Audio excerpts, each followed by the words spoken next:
이 시간 우리에게 주신 하나님의 말씀은 시편 57편 1절에서 11절까지의 말씀이 되겠습니다.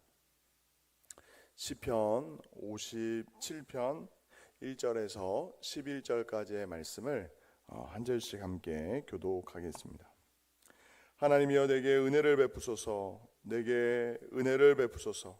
내 영혼이 주께로 피하되 주의 날개 그늘 아래에서 이 재앙들이 지나가기까지 피하리이다.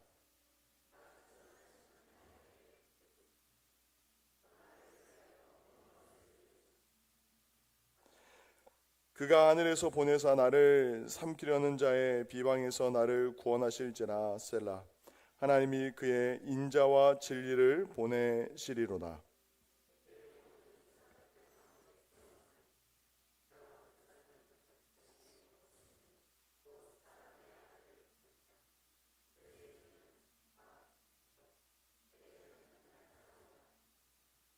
하나님이여 주는 하늘 위에 높이 들리시며 주의 영광이 온 세계 위에 높여지기를 원하나이다.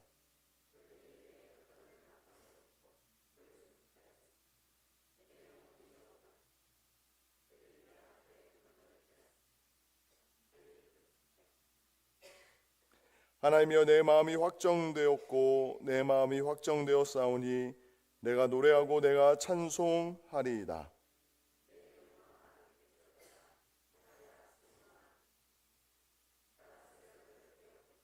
주여 내가 만민 중에서 주께 감사하오며 문나라 중에서 주를 찬송하리이다.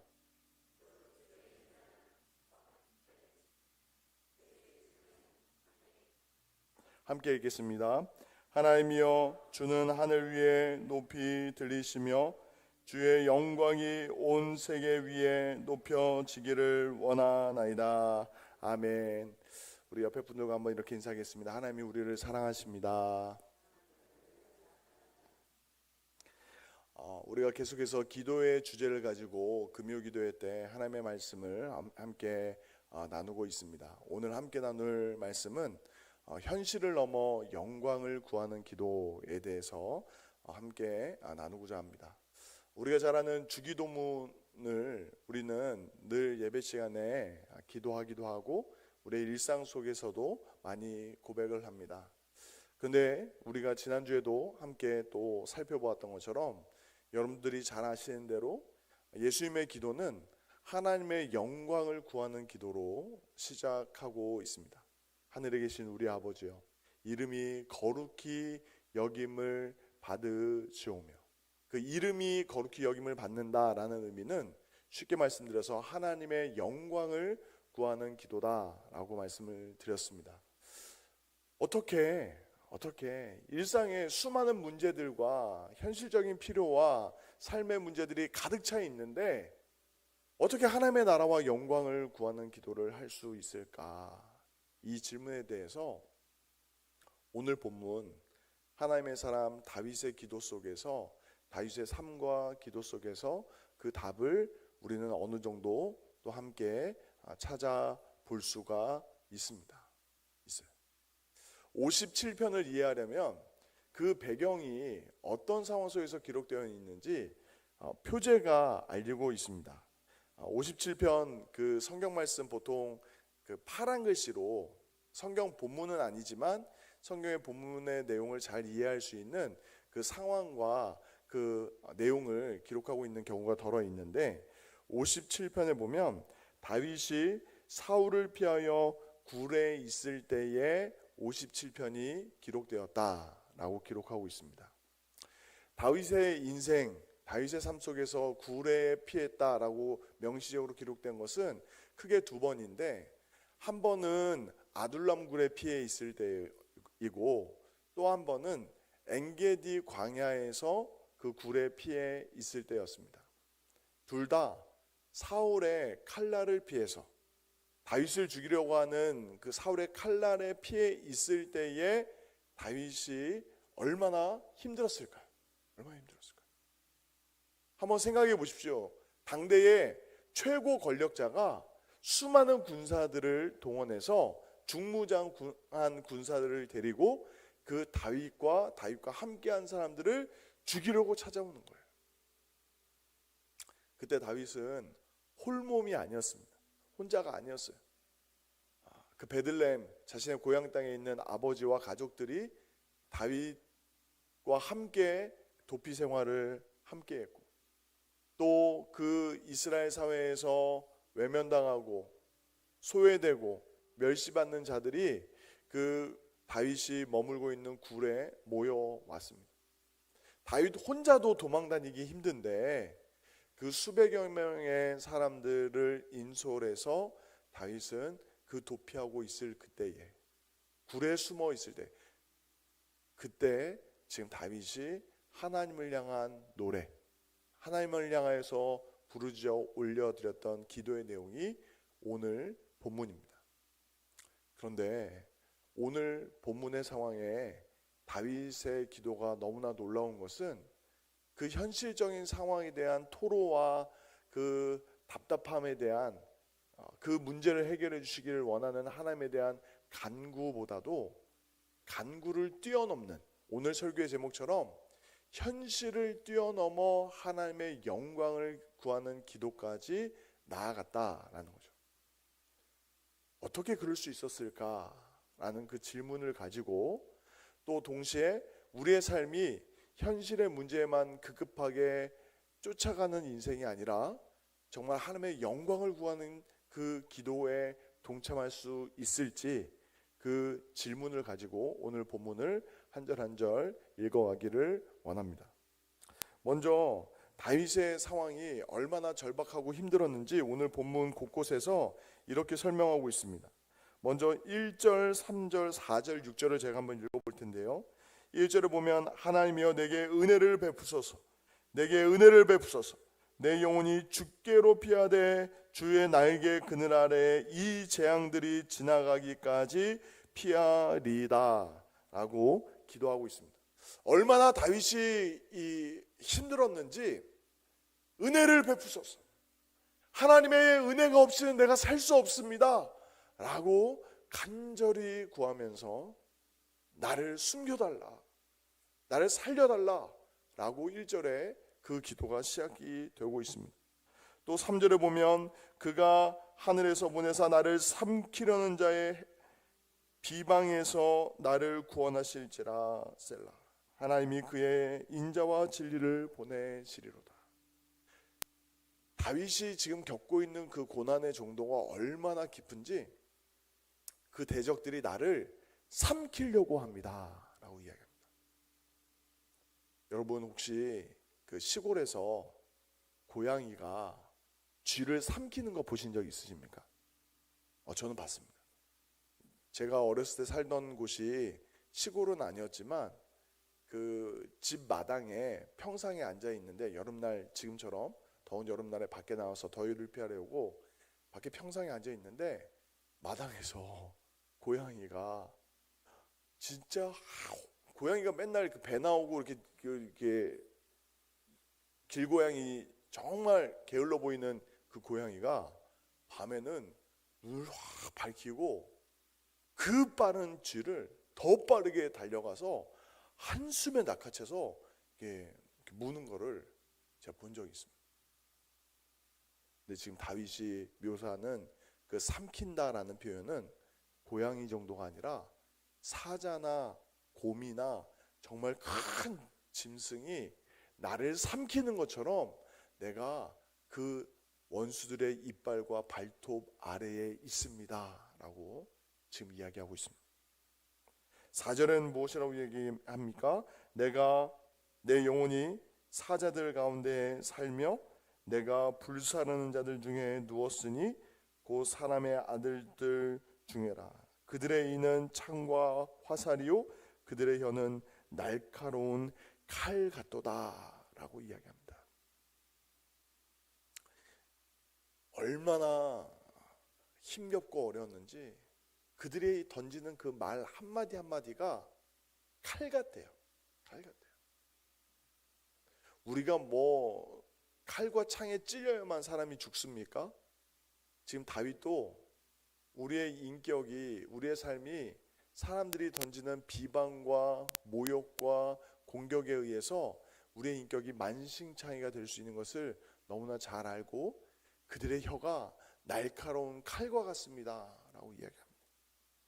6절에는 그들이 내 걸음을 막으려고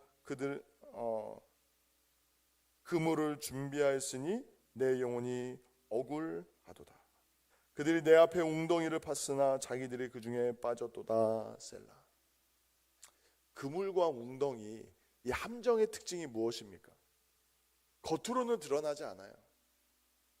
그들의 음모와 계획이, 그들의 살기가 겉으로는 드러나지 않습니다. 그런데 내가 딱 빠지기 쉬운 곳에 웅덩이를 파놓았고 내가 딱 걸려 넘어지기 쉬운 곳에 그물을 펼쳐놓고 기다리고 있는 그런 상황. 다윗이 가는 곳곳마다 내부자들이 있어서 고발을 하고 사울에게 다윗과 그 일행들의 위치와 행적과 방향을 신고하는 사람들이 있는 그곳. 심지어는 다윗이 호의를 베풀고 선의로 대했음에도 불구하고 돌아오는 것은 배신과 음모와 공격이 끊임없는 그 세월을 10수년간을 다윗이 보내야 했습니다. 그 가운데 올려드린, 그것도 굴에서 도피하고 있을 그때에 다윗이 지은 노래가 이 내용입니다. 그런데 오늘 본문을 자세히 들여다보면 그 다윗의 현실을 뒤집어 놓는 믿음의 고백이 그 안에 담겨져 있습니다. 그것을 주의 깊게 생각하면서 다시 한번 1절의 말씀을 한 목소리로 같이 한번 읽어보겠습니다. 시작.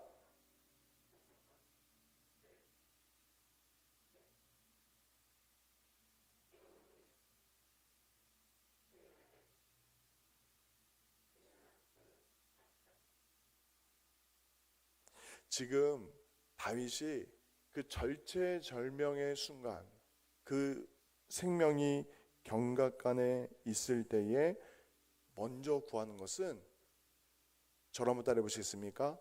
주의 날개 그늘 아래, 주의 거룩한 그 임재 안에, 주님의 품에 나의 반석이시오, 나의 요새시오, 나의 산성이신 그 하나님께 내가 피하는데 주님이 나의 피난처가 되어 주십시오. 내가 주의 날개 아래 피하겠습니다 라고 기도합니다. 2절에서는 어떻게 고백합니까? 하나님을 내가 지존하신 하나님께 부르짖으며 곧 나를 위하여 모든 것을 이루시는 하나님께로다. 이 내용은 어떤 내용입니까? 하나님이 나의 왕이십니다 라는 거예요. 나의 왕이십니다. 다윗처럼 충성스러운 신하가 없었습니다.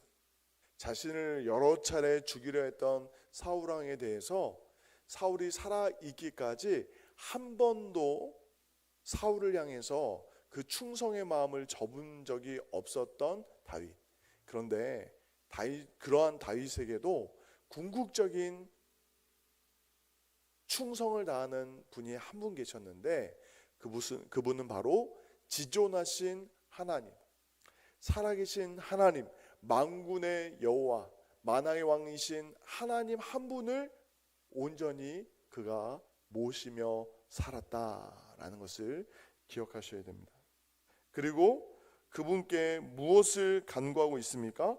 3절 하반절에 보면 하나님이 그의 인자와 진리를 보내시리로다 라고 고백을 합니다.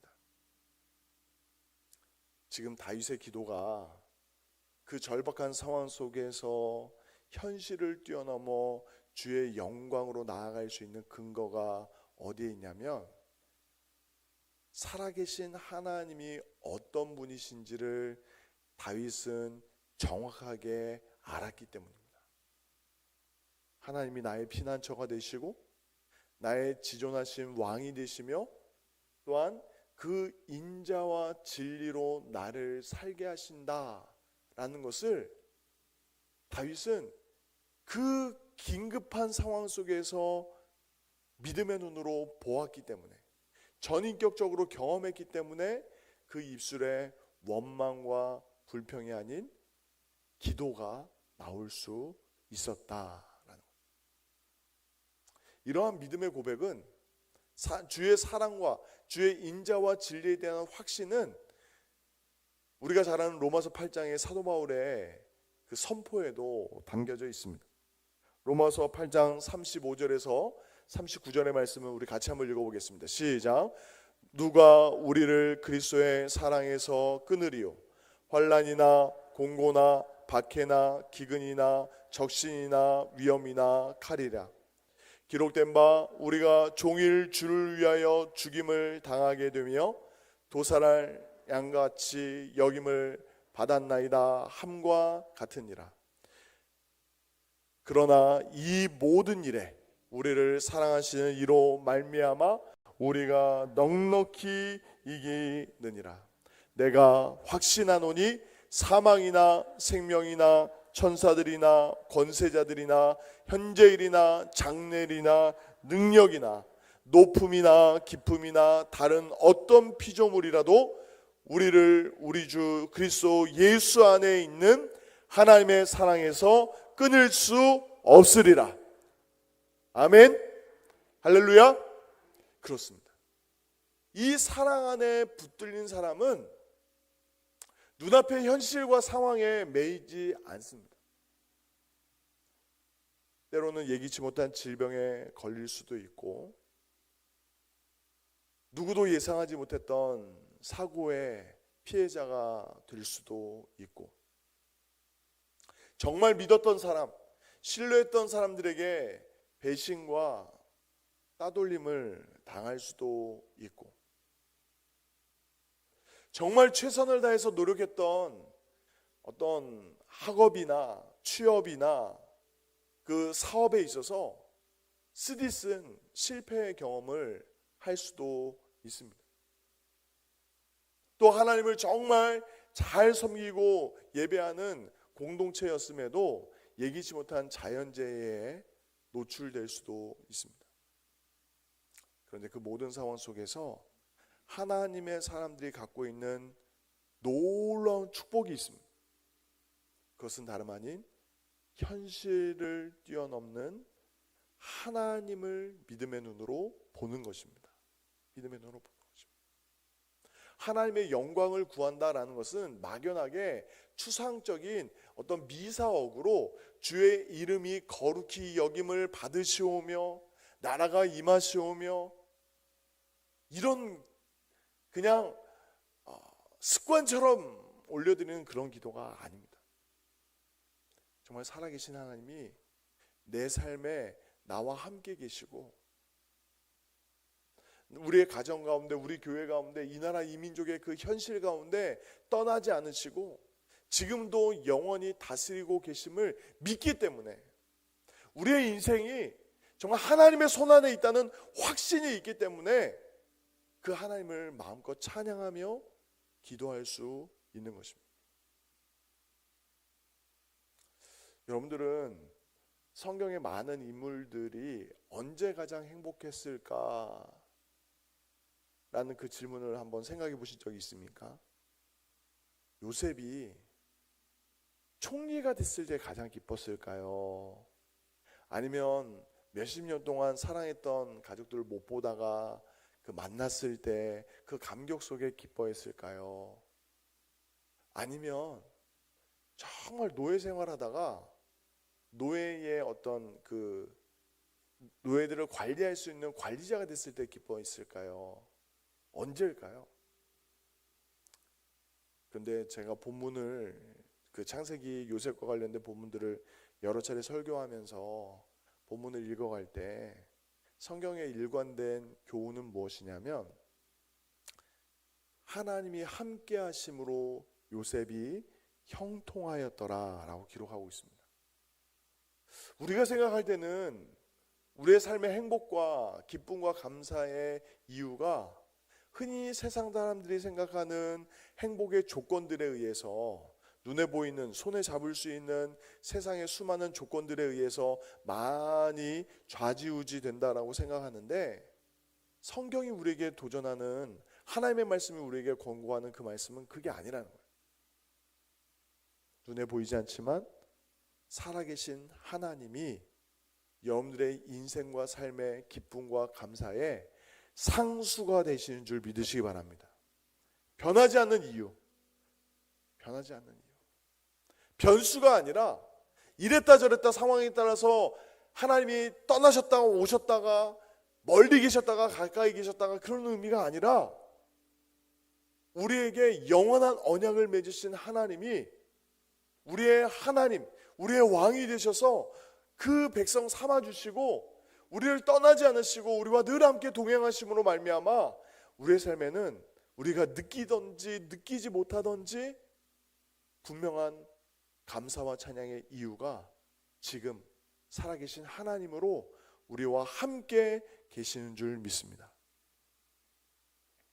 그런데 문제는 무엇이죠? 우리의 믿음의 눈이 어두워질 때, 우리의 마음이 굳어질 때, 물론 인간적인 마음으로 힘들고 어려운 일이 있을 때 마음이 상하죠.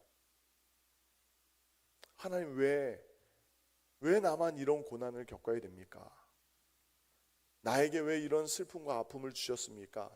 탄식할 때도 있지만 다시 한번 부르짖으며 기도하며 나아갈 때에 주의 날개 아래 우리를 품으시고 붙드시는 은혜가 함께하는 줄 믿습니다. 그것을 경험한 이 시인 다윗이 5절과 7절과 8절과 9절부터 11절까지의 말씀에서 무한한 찬양을 올려드리고 있습니다. 5절입니다. 하나님이여 주는 하늘 위에 높이 들리시며 주의 영광이 온 세계 위에 높아지기를 원하나이다. 7절과 8절입니다. 하나님이여 내 마음이 확정되었고 내 마음이 확정되었사오니 내가 노래하고 내가 찬송하리이다. 내 영광아 깰지어다. 피파야 수금아 깰지어다. 내가 새벽을 깨우리로다. 9절부터 11절은 한 목소리로 고백하겠습니다. 시작. 주여 내가 만민 중에서 주께 감사하오며 문 나라 중에서 주를 찬송하리이다. 무릇 주의 인자는 커서 하늘에 미치고 주의 진리는 궁창에 이르나이다. 하나님이여 주는 하늘 위에 높이 들리시며 주의 영광이 온 세계 위에 높아지기를 원하나이다. 아멘. 말씀을 맺으면서 함께 부르고 싶은 찬양이 찬송가 391장입니다. 오 놀라운 구세주 예수의 주. 근데 이제 그 후렴구가 어떤 내용이죠? 메마른 땅을 종일 걸어가도 피곤치 아니하며. 제가 왜 이 찬양을 어려서부터 좋아했냐면 제가 10살 때 안양에서 살다가, 제가 태어난 경기도 안양에서 살다가 이제 봉천동으로 이사를 갔습니다. 근데 이제 봉천동이 동네가 어떤 곳이었냐면 그 언덕 위에 집이 있었어요. 언덕이라고 하기보다는 나지막한 산, 뭐 해발로 치면 한 200m 고지. 10살 나이에 그 국민학교 갔다가 집까지 올라가는 길이 굉장히 메마른 땅에 높은 산을 오르는 것 같았어요. 한번 이제 학교에서 집까지 걸어 올라가려고 하면 여기 계신 어른들은 뭐 20리길, 30리길을 걸어서 학교를 다니셨기 때문에 그에 비할 것은 아니지만 그 당시 그래도 한 700~800m 정도를 걸어서 올라갈 생각을 하면 답답할 때가 있었어요. 또 그뿐인가요? 주일날 되면 이제 지하철을 타고 교회를 가는데 이제 지금으로 치면 한 4정거장 정도 되는 거리를 이제 혼자 10살 된 제가 이제 교회를 왔다 갔다 하는 거예요. 그러면 또 교회에서 걸어와서 지하철 타고 와서 또 지하철에서 또 집은 더 멀었거든요.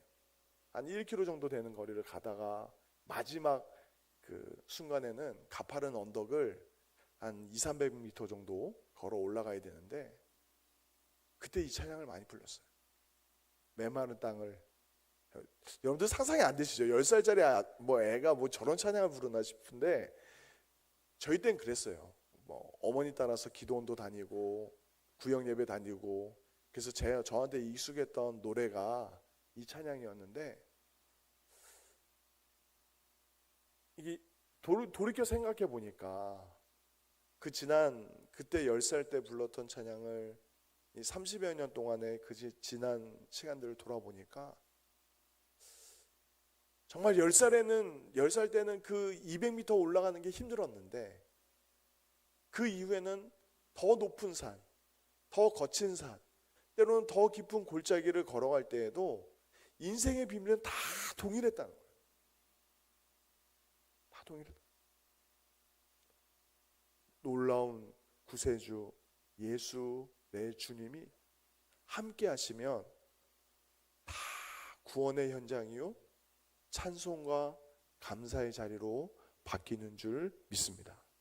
이 찬양을 부르면서 지금 여러분들의 삶을 누르는 현실의 문제가 무엇입니까? 그 답답하고 무겁고 이 무더운 여름날에 땀을 흐르게 하고 지치고 쓰러지게 하는 그 삶의 현실을 믿음의 고백으로, 믿음의 눈을 떠서 살아계신 나의 하나님이 나와 함께 하시고 내 삶을 책임지신다는 고백과 찬송으로 바꿀 수 있는 저와 여러분이 되시기를 예수님의 이름으로